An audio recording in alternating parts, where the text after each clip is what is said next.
ಧ್ಯಾನ ಅಂತ ತಿಳ್ಕೊಂಡು ಅದು ಸ್ವೀಕಾರ ಮಾಡಿ ಪರೋಪಕಾರಿ ಜನಗಟ್ಟಲೆ ಕೆಲಸ ಯಾಕೆ ಮಾಡ್ತಾ ಇಲ್ಲ ಅಂತ. ಇವತ್ತು ನಮ್ಮ ಅಧಿಕಾರಿ ಸಾಕಷ್ಟು ಪೇಮೆಂಟ್ ಇದ್ದಾವೆ, ಇಲ್ಲಂತಲ್ಲ. ಒಬ್ಬ DC ಎಷ್ಟು ಪೇಮೆಂಟ್ ಅದ, ಅವ್ರಿಗೆ ಏನೇನು ಸವಲತ್ತುಗಳಿಲ್ಲ, ತಹಸೀಲ್ದಾರ್ಗೆ ಏನಿಲ್ಲ, ಎಲ್ಲರೂ ಇದ್ದಾವೆ. ಇವರೆಲ್ಲ ಬುದ್ಧಿವಂತರು, ಇವರು ತಿಳುವಳಿಕಿದ್ದವರು. ಅವ್ರ ಜೊತೆಗಿದ್ದಂಥ ರಾಜಕಾರಣಿಗಳು ಸಾಕಷ್ಟು ಕಲ್ತಂಥವ್ರು, ತಿಳಿದಂಥವ್ರು ಇದ್ದಾರೆ.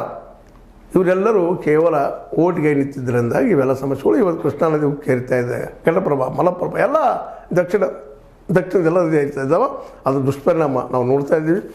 ಅದೇ ದೃಷ್ಟಿ ಇಟ್ಕೊಂಡು ಇವತ್ತು ಅಂಕಲಿ ಇರ್ಬೋದು, ಮತ್ತಿರ್ಬೋದು, ಸುತ್ತಮುತ್ತೆಲ್ಲ ಹಳ್ಳಿಗಳು ಆ ಒಂದು ಕೃಷ್ಣಾ ನದಿಯ ಮತ್ತು ವೇದಗಂಗ ಇನ್ನುಳಿದ ಎಲ್ಲನೂ ಕಾರಣನಿಷ್ಠ ಒತ್ತುವರಿ ಮಾಡ್ತಾಯಿದ್ದೀವಿ. ಸರಿಯಾಗಿ ನಾವು ನೀರನ್ನು ಸದ್ಬಳಕೆ ಮಾಡ್ತಾಯಿಲ್ಲ. ಜೊತೆಗೆ ಬೇಸಿಗೆ ಬಂದಾಗ ಒದ್ದಾಡ್ತೀವಿ, ಮಳೆಗಾಲದಲ್ಲೇ ಎಲ್ಲ ಕಳ್ಕೊಂಡು ಒಂದು ಟೆಂಟ್ ಬಡ್ಕೊಂಡು ಮತ್ತೇನು ಮಾಡಿಕೊಂಡು ನದಿ ದಂಡಿ ಮೇಲೆ ಇರುವಂಥ ಪ್ರಸಂಗ.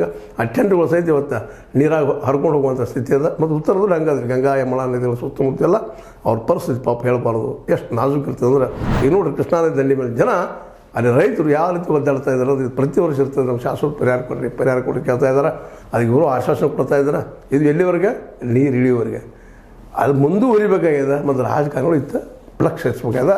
ಅದೇ ಕಾರಣಕ್ಕೆ ಅಧಿಕಾರಿಗಳು ಸಹ ಒತ್ತಡದಲ್ಲಿ ಕೆಲಸ ಮಾಡಿಸ್ಬೇಕಾಗ್ಯದ ಅಂತ ಹೇಳ್ತಾ, ಈ ಉಕ್ಕಿದ ನದಿಗಳು ಅಂತ ಇನ್ನೊಂದು 4 ಇಳಿತಾವ, ಮುಂದೇನು ಅನ್ನೋದು ಈಗ ಉತ್ತರ ಹುಡುಗ್ರಿ ನಿಂತ ಕೆಲಸ ಮಾಡಿಸ್ರಿ. ಮೊದಲು ಮಿನಿಮಮ್ ಒತ್ತುವರಿ ಆಗದಂಗೆ, ಯಾಕಂದ್ರೆ ಈಗ ಒತ್ತುವರಿ ಆಗ್ಯದಂತ ರಿಪೋರ್ಟ್ಸ್ ಇದ್ದಾವೆ.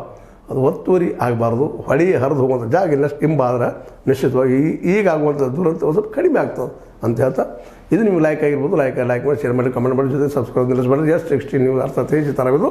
ಸತ್ಯದ ಕೈಗೆ ನೋಡಿ ವಂದನೆಗಳು.